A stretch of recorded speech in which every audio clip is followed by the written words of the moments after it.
दोस्तों, PSC fact में आप सभी का बहुत बहुत स्वागत है। आज 26 फरवरी के महत्वपूर्ण करंट अफेयर्स के साथ हम उपस्थित हुए हैं।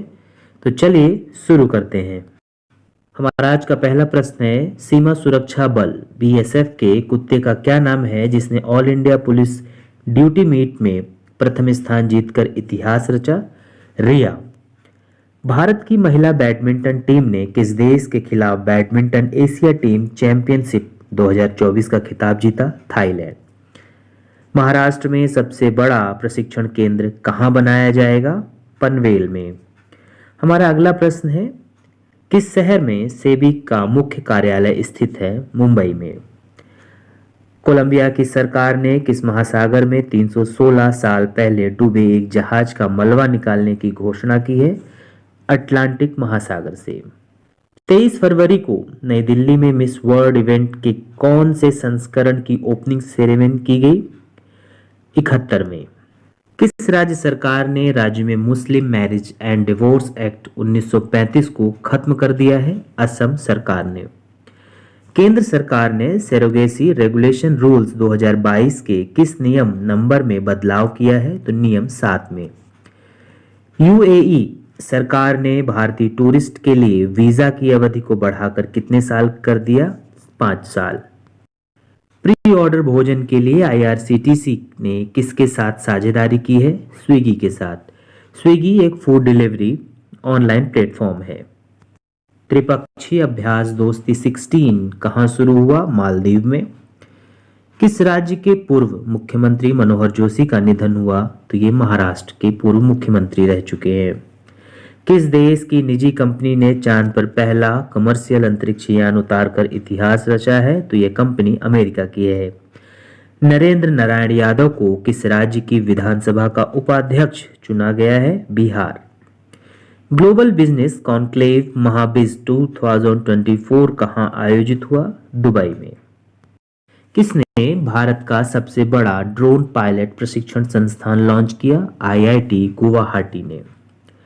भारत की पहली महिला पिच क्यूरेटर कौन बनी है? जयसिंथा कल्याण। ये बहुत ही महत्वपूर्ण है। महिला पिच क्यूरेटर जो क्रिकेट पिच की निगरानी करते हैं और देखभाल करते हैं। कौन स्वदेशी लेजर हथियार दुर्गा 2 का प्रशिक्षण करेगा? डीआरडीओ। एडीबी ने किस राज्य को फिनटेक उन्नति के लिए $23 मिलियन का फंड दिया? गुजरात को। किसने उत्तर पूर्व युवा महोत्सव 2024 के लोगो का अनावरण किया? श्री अनुराग ठाकुर ने। कौन यूएसआईएसपीएफ के निदेशक मंडल में शामिल हुए हैं? तो सलिल पारेख। तो इन्फोसिस के सीईओ और एमडी सलिल पारेख को US India strategic partnership forum USISPF में निदेशक मंडल में नियुक्त किया गया है। 50 से अधिक देशों में ग्राहकों को उनके डिजिटल परिवर्तन में सहायता करने का दावा करती है। यूएसआईएसपीएफ एक स्वतंत्र गैर लाभकारी संस्थान है जो अमेरिका और भारत के बीच साझेदारी को मजबूत करने के लिए समर्पित है। 57वें महाराष्ट्र राज्य मराठी फिल्म पुरस्कार समारोह, इसके विषय में जान लेते हैं दोस्तों कि 57वें महाराष्ट्र राज्य फिल्म पुरस्कार का समापन हुआ। मराठी फिल्म वेगली वात के डायरेक्टर अच्युत चोपड़े को सर्वश्रेष्ठ डेब्यू फिल्म निर्देशक का पुरस्कार मिला। राज कपूर विशेष योगदान पुरस्कार 2022 विधु विनोद चोपड़ा और राज कपूर को प्रदान किया गया। विशेष योगदान पुरस्कार 2021 सोनू निगम को मिला। Raj Kapoor lifetime achievements award 2022 अनुभवी अभिनेत्री हेलन को प्रदान किया गया। अशोक सराफ को महाराष्ट्र भूषण पुरस्कार से सम्मानित किया गया। अनुभवी अभिनेता अशोक सराफ, जिन्होंने 250 से अधिक मराठी फिल्मों में अभिनय किया और अपनी बेहतरीन कॉमिक टाइमिंग के लिए जाने जाते हैं, उनको 2023 का महाराष्ट्र भूषण पुरस्कार प्रदान किया गया, जो राज्य का सर्वोच्च नागरिक सम्मान है। प्रतिष्ठित पुरस्कार में 25 लाख का नगद पुरस्कार, एक पदक और प्रशस्ति पत्र शामिल होता है। पुरस्कार मुख्यमंत्री एकनाथ शिंदे और उप मुख्यमंत्री श्री देवेंद्र फडणवीस द्वारा प्रदान किया गया। एनटीपीसी रिन्यूएबल एनर्जी लिमिटेड की पहली सौर परियोजना का परिचालन शुरू हुआ। राजस्थान के छत्तरगढ़ में एनटीपीसी रिन्यूएबल एनर्जी लिमिटेड की पहली सौर परियोजना ने 21 फरवरी 2024 को 70 मेगावाट क्षमता का वाणिज्यिक संचालन शुरू करने की घोषणा की है। इसके साथ एनटीपीसी समूह की स्थापित क्षमता 73,958 मेगावाट तक पहुंच गई। पुणे में पहली बार Maharashtra MSME defence expo.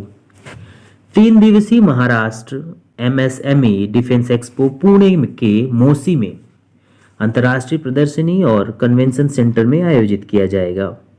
Expo में सशस्त्र बलों, रक्षा सार्वजनिक उपक्रमों और आयुध कारखानों की भागीदारी देखी जाएगी। सुरेश वाडकर को लता मंगेशकर पुरस्कार मिला। दिग्गज पार्श्व गायक सुरेश वाडकर को लता मंगेशकर पुरस्कार से सम्मानित किया गया। महाराष्ट्र के मुख्यमंत्री एकनाथ शिंदे और उप मुख्यमंत्री देवेंद्र फडणवीस ने उन्हें विशेष स्मृति चिन्ह भेंट किया। 2021 में वह पद्मश्री के प्राप्तकर्ता भी बने, जो भारत गणराज्य का चौथा सबसे बड़ा नागरिक पुरस्कार है।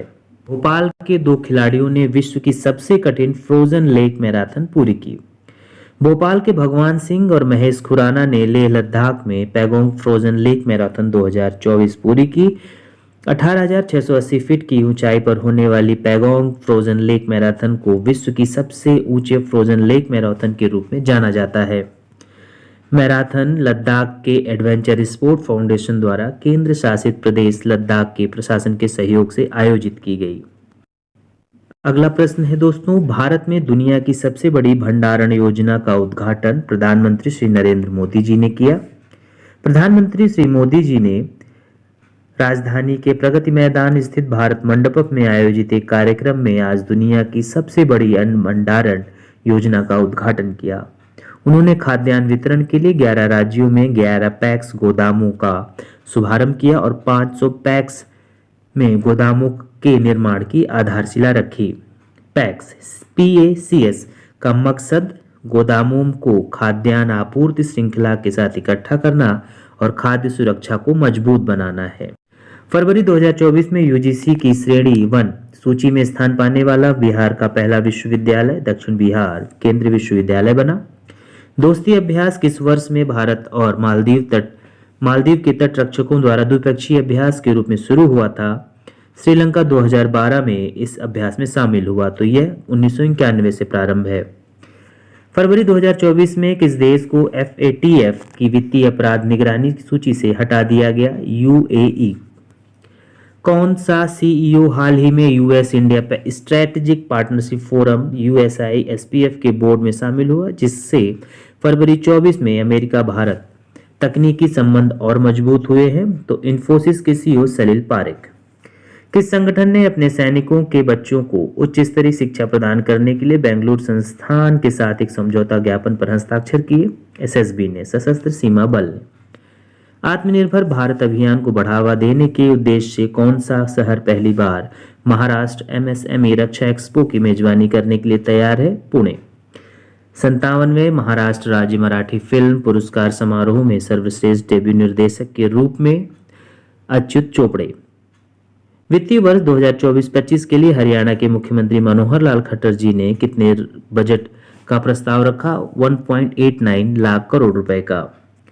प्रधानमंत्री श्री मोदी किस कार्यक्रम का उद्घाटन करने वाले हैं जो कपड़ा उद्योग पर केंद्रित है? तो global textile expo Bharat Tex 2024। तो दोस्तों, ये रहे 26 फरवरी के महत्वपूर्ण करंट अफेयर। आशा करते हैं आपको पसंद आएंगे। मिलते हैं नेक्स्ट और महत्वपूर्ण वीडियो के साथ। प्लीज चैनल को सब्सक्राइब करिए।